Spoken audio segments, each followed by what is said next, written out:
Good morning friends.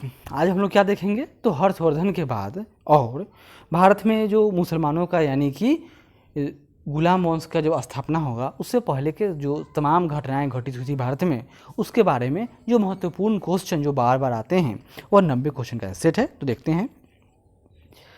पूर्व मध्यकालीन भारतीय इतिहास में 750 से 1200 ईस्वी तक का समय मुक्त माना जाता है। वह उत्तर भारत के संदर्भ में उसको क्या कहा जाएगा? राजपूत काल। 712 ईस्वी में सिंध पर अरबों के आक्रमण के समय वहाँ का शासक कौन था? वह दाहिर था। सर्वप्रथम भारत में जजिया कर लगाने का श्रेय सिंध के विजेता मोहम्मद बिन कासिम को दिया जाता है। उसने किस वर्ग को इस कर से मुक्त रखा था? तो ब्राह्मणों को। किस ग्रंथ के उल्लेख के आधार पर यह माना जाता है कि मलेच्छों के अत्याचार से त्रस्त होकर महर्षि वशिष्ठ ने अत्याचारियों के विनाश हेतु आबू पर्वत पर एक यज्ञ किया और यज्ञ से क्या हुआ? अग्निकुंड से 4 राजपूत कुलों परमार, चालुक्य यानी सोलंकी, प्रतिहार एवं चौहानों का जन्म हुआ। ये कहाँ लिखा है? तो यह पृथ्वीराज रासों में लिखा हुआ है। ढिल्ली का यानी दिल्ली नगर की स्थापना किसने की? तो तोमरों ने। उस शासक का नाम बताइए जिसने विजय स्तंभ यानी टावर ऑफ विक्ट्री का निर्माण कराया था। नाम है राणा कुंभा। भारत पर पहली बार आक्रमण करने वाला कौन था? तो अरब थे। पृथ्वीराज यानी कि मध्यकाल की बात हो रही है। पृथ्वीराज रासो किसने लिखा? चंद्रबरदाई ने।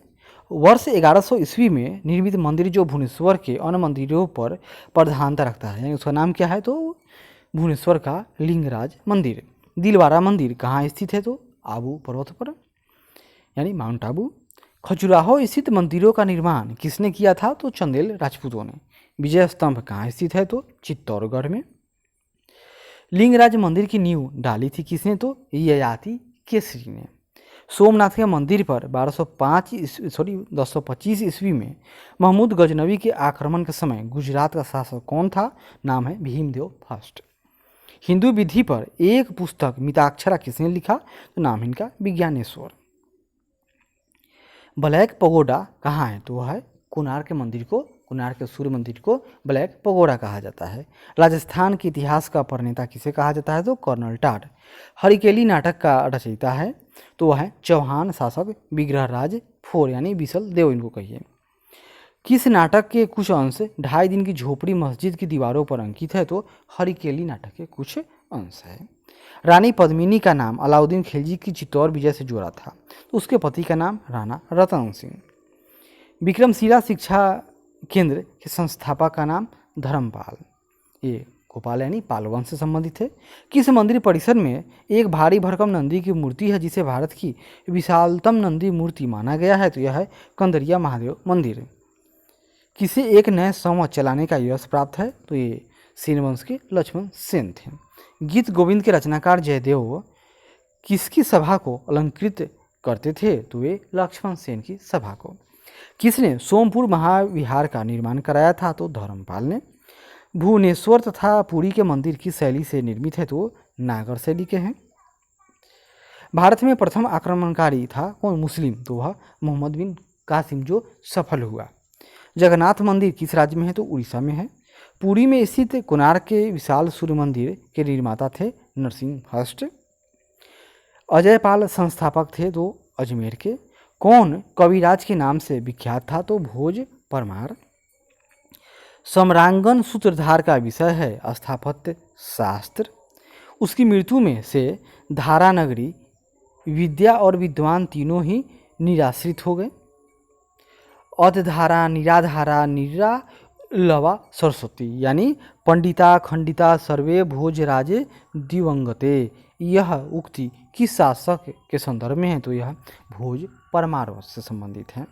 वह प्रथम भारतीय शासक कौन जिससे तुर्क आक्रांता मोहम्मद गौरी का सामना हुआ और जिसने मोहम्मद गौरी को परास्त किया? तो वह भीम दो था। किस शासक ने कलिंजर के अजय दुर्ग का निर्माण करवाया? तो ये धंगदेव। वह कौन सा संवत है जो कलचुरियों द्वारा प्रयुक्त किए जाने के कारण कलचुरी संवत भी कहलाता है? तो त्रैकूटक संवत। किसके राज्य काल में लक्ष्मीधर ने कल्पद्रुम या कत्यक तहलक्ष्माधर में कल्पद्रुम या ककृत कल्पतरु नामक विधि ग्रंथ की रचना की, तो नाम इनका गोविंद चंद्र। चंदावर का युद्ध 1194 में किसके मध्य लड़ा गया, तो जयचंद व मोहम्मद गौरी के मध्य। नैषध चरित व खंड खाद्य के रचयिता श्री हर्ष किस शासक के राजकवि थे, तो वे जयचंद के राजकवि थे। किस शहर लिंगराज मंदिर अवस्थित है, तो लिंगराज मंदिर भुवनेश्वर में अवस्थित है। किस पर स्वामित्व के लिए पाल, प्रतिहार व राष्ट्रकूट के बीच त्रिपक्षीय संघर्ष हुआ, तो कन्नौज पर नियंत्रण के लिए। त्रिपक्षीय संघर्ष की पहल किसने की थी, तो वत्स राज ने की थी। त्रिपक्षीय संघर्ष का आरंभ किस सदी से हुआ, ये डेट उस बताइए, तो 8वीं सदी की घटना है। त्रिपक्षीय संघर्ष का आरंभ और अंत किस राजवंश ने किया, तो वे प्रतिहारों ने किया था। त्रिपक्षीय संघर्ष में भाग लेकर उत्तर भारत की राजनीति में हस्तक्षेप करने वाली और दक्षिण से उत्तर पर आक्रमण करने वाली दक्षिण की प्रथम शक्ति वो राष्ट्रकूट थे। पाल वंश का संस्थापक गोपाल था। पाल वंश की राजधानी मुद्दीगिरी यानी मुंगेर में थी। राष्ट्रकूट वंश का संस्थापक दंती दुर्ग या दंतीवर्मन सेकेंड था। राष्ट्रकूट की राजधानी मालखंड या मानखेत को कहा जाता है। किस प्रतिहार शासक ने आदि वराह की उपाधि धारण की थी, तो नाम है मिहिर भोज। किस विदेशी यात्री ने गुर्जर प्रतिहार वंश की अल गुजर एवं इस वंश के शासकों को बैरा कहकर पुकारा था, तो नाम है इसका अल मसूदी। कर्पूर मंजरी नाटक के रचयिता राजशेखर को किस प्रतिहार शासक ने संरक्षण दिया, तो महेंद्रपाल फर्स्ट ने दिया। प्रतिहार स्वयं को डैश का वंशज मानते थे, जो राम के प्रतिहार अर्थात द्वारपाल थे, तो ये लक्ष्मण जी को। 750 ईस्वी में बंगाल के पाल शासक यानी वंश की स्थापना करने वाले गोपाल ऐसे शासक से जिन्होंने क्या किया, तो सामंती सरदारों से इनको चुना था, यानी ये चुने हुए शासक थे। कौन, गोपाल। किस पाल शासक को गुजराती कवि सोडुढल ने उत्तरा पथ स्वामी कहा, तो धर्मपाल को। 9वीं सदी में भारत आए अरब यात्री सुलेमान ने किस साम्राज्य को रूहमा कहकर संबोधित किया है, तो वह पाल को, पाल शासकों को। हिंदू विधि की एक प्रसिद्ध पुस्तक दया भाग के रचयिता, तो दया भाग नहीं दाय भाग, तो ये जिमूत वाहन। रामचरित की रचना किसने की थी, तो संध्याकर नंदी ने। पाल वंश के पतन के बाद बंगाल का राजनीतिक नेतृत्व प्रदान किया, तो सेन वंश ने। सेन वंश का संस्थापक कौन था, तो सामंत सेन। किसने कुलीन प्रथा कुलीनतावाद का आरंभ किया, तो बल्लाल सेन ने।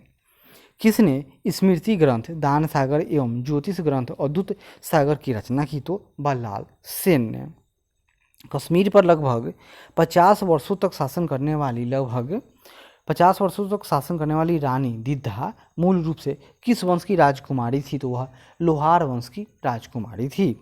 कायस्थों का एक जाति के रूप में प्रथम उल्लेख कहाँ मिलता है, तो ओसनम स्मृति में। हिंदुओं में यह दृढ़ विश्वास है कि अन्य कोई देश उनके देश जैसा श्रेष्ठ नहीं, कोई राजा उनके राजा के समान नहीं, उनके शास्त्रों के समान कोई शास्त्र नहीं। यह उक्ति किसकी है, तो अल बेरूनी की है। गुर्जर प्रतिहार के उज्जैनी शाखा का संस्थापक कौन था, तो नागभट्ट फर्स्ट था। जैन वास्तुकला का प्राचीनतम उदाहरण मिलता है दिलवारा में। उदंतपुरी विश्वविद्यालय यानी बिहार शरीफ जो नालंदा जिला मुख्यालय बिहार में स्थित है का संस्थापक था, तो गोपाल। मोरेरा का सूर्य मंदिर किस राज्य में है, तो गुजरात में है। कलहन कृत राज तरंगिणी में कुल कितने तरंग हैं, तो 8। किस विदेशी यात्री ने गुर्जर प्रतिहार वंश की अल गुजर एवं इस वंश के शासकों को बैरा कहकर पुकारा, तो अल मसूदी ने। कर्पूर मंजरी नाटक के रचयिता राजशेखर को किस प्रतिहार शासक ने संरक्षण दिया, तो महेंद्रपाल फर्स्ट ने। प्रतिहार स्वयं को डैश का वंशज मानते थे, तो ये लक्ष्मण जी का। और 750 ईस्वी में पाल वंश के स्थापना करने वाले गोपाल को किसने चुना था, तो सामंतों ने चुना था। और किस पाल शासक को गुजराती कवि सोढुढल ने उत्तरापथ स्वामी कहा, तो धर्मपाल को कहा था। अब इसके बाद में हम लोग अगली बार मिलेंगे तो इससे आगे बढ़ेंगे। तब तक धन्यवाद।